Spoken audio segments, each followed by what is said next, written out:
soy director ejecutivo de Amnistía Internacional acá en Perú. Me complace estar en esta mesa con Gloria Cano, Gisela Viñolo y Yomarí Burgos. Vamos a esperar a Carlos Rivera, el doctor Carlos Rivera también.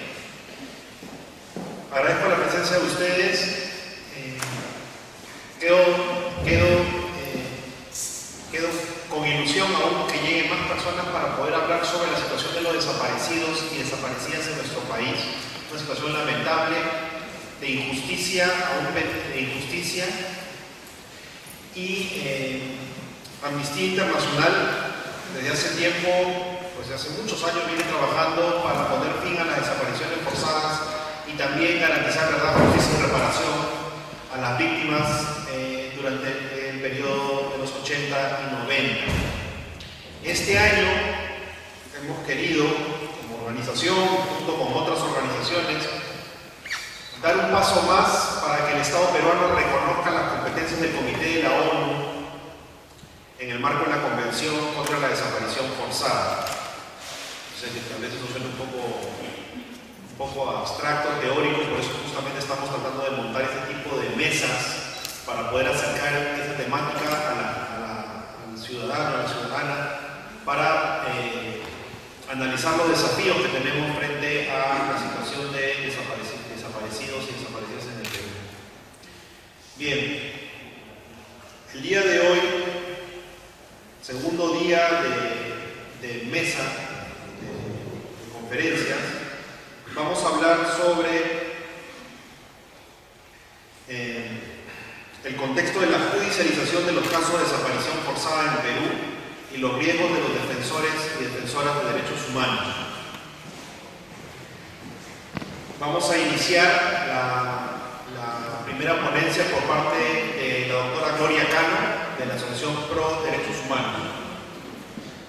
Cada persona que va a participar va a tener una exposición de 10 minutos y al final todos ustedes podrán hacer las preguntas correspondientes con los papeles, a través de los papeles que se les ha adjuntado al momento de la inscripción. ¿Es cierto eso? Sí. Bien, por si acaso. Bien, voy a introducir a la doctora Gloria Cano. Ella es abogada de larga experiencia en casos relacionados a violaciones de los derechos humanos. Es responsable del área legal de la Asociación Pro Derechos Humanos, como mencioné, que hace poco ha estado de aniversario. Bajo su responsabilidad ha llevado innumerables casos, tanto de la década de los 80, como son los casos Cabito, Bernabé Bandión, Cayala, Frontón, entre otros, como también de los 90, como los casos Cantuta, Barrios Altos, etc. Como defensora de derechos humanos ha recibido en innumerables ocasiones también amenazas, al igual que su institución, por la labor que desempeña. Sin embargo, pues, es un ejemplo para todos nosotros, la doctora Gloria Cano, porque sigue luchando por la defensa de los derechos humanos y por llevar a juicio los casos en nuestro país. Muy buenas noches, Gloria. Te damos la bienvenida y tienes 10 minutos para hacer tu ponencia. Muchísimas gracias. Bueno, muy buenas noches. Muy buenas noches a todos y a todas. Saludar a Amnistía Internacional y felicitarlos por esta iniciativa con estos paneles que me parece muy importante. Efectivamente, el tema de la desaparición forzada es un tema de una importancia tal que deberíamos estar no solamente en un solo panel, sino en diversos paneles, inquiriendo, interrogando también a las autoridades en qué se hace con los desaparecidos. Sabemos nosotros que hay miles de desaparecidos. En la Comisión de la Verdad dio un número, sin embargo, a partir del informe de la Comisión de la Verdad se ha seguido haciendo trabajos de investigación para poder llegar y completar tal vez un número más o menos estimado. A la actualidad, al parecer, hay más o menos 2.000 desaparecidos en nuestro país, producto precisamente de la violencia interna que se vivió del año 80 al 2000. Hace, creo que más o menos una semana, el Perú estuvo siendo de alguna manera interrogado en la Comisión Interamericana de Derechos Humanos con respecto a los problemas de judicialización en general. Y dentro de lo que señalaba el Estado peruano, que había ido representado, uno de los representantes del Estado peruano era el doctor Víctor Cuba Villanueva, quien es el fiscal coordinador de la Fiscalía Superprovincial, es encargado de todo lo que es la investigación de delitos contra los derechos humanos. Él señalaba que a la actualidad había más o menos como unas 2.000 personas cuerpos que habían sido recuperados por el Ministerio Público. Y de esos más o menos 2.000 cuerpos, decía que más o menos 1.000 habían, no tengo la cifra exacta, pero decían 1.000 y picos habían sido ya identificados. Eso quiere decir que cerca de 1.000 cuerpos todavía están por identificar. De 12.000 recuperan 2.000 y de esos 2.000 identifican menos de la mitad.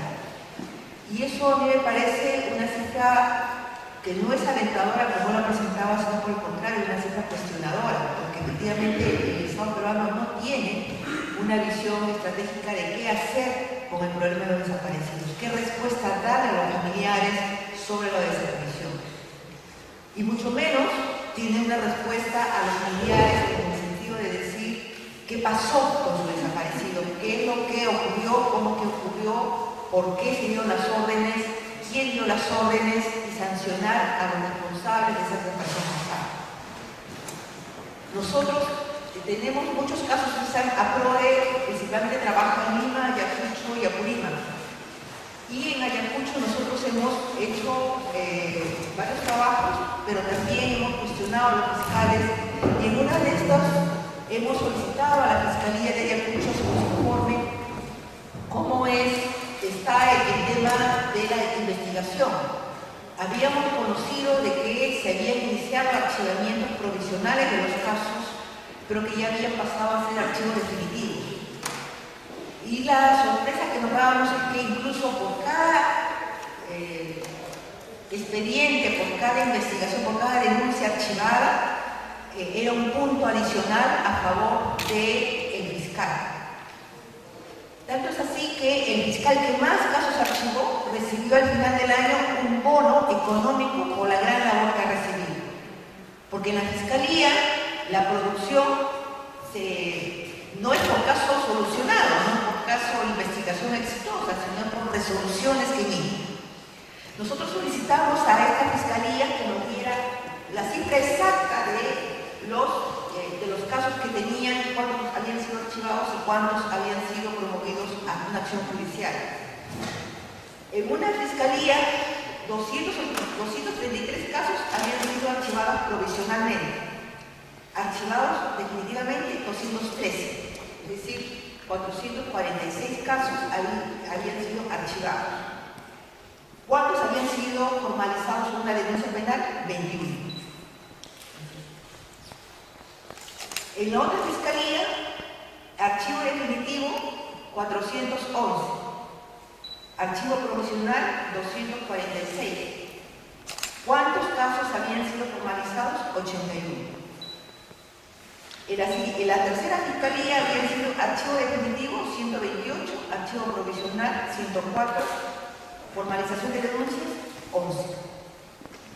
Nosotros hemos venido conversando con los fiscales y cuestionándoles su método de investigación.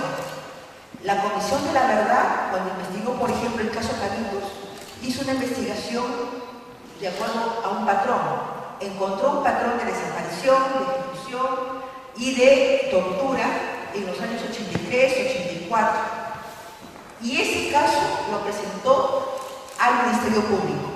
¿Qué hizo el Ministerio Público? El Ministerio Público separó 83 y 84, aunque creo que tenía razones para hacerlo porque eran diferentes comandos políticos militares que actuaban en cada año. ¿Qué pasó con el año 83? A la Fiscalía se le dijo, al parecer hubo una disposición de que retiraran de esta investigación a todos los que eran ejecutados. Se retiraron el grupo de ejecutados de personas que habían sido detenidas, desaparecidas en algún momento y cuyos cuerpos habían sido luego hallados en las laderas, en Curacuti, en el Infiernillo, en Guatatas, en sus lugares que serían de Montaderos en Ayacucho. Se quedaron con las personas denuncias de desaparición forzada y algunos de tortura. Este caso ha servido, digamos, como un patrón y viene siendo y ha sido judicializado y estamos actualmente en juicio oral. Sin embargo, quedó todavía pendiente en la Fiscalía la investigación del año 84. Yo estaba en Ayacucho hace creo como 2 o 3 semanas y conversé con el fiscal a cargo. Le digo, bueno, doctor, ¿qué pasa con esta investigación de Cabitos en el año 84?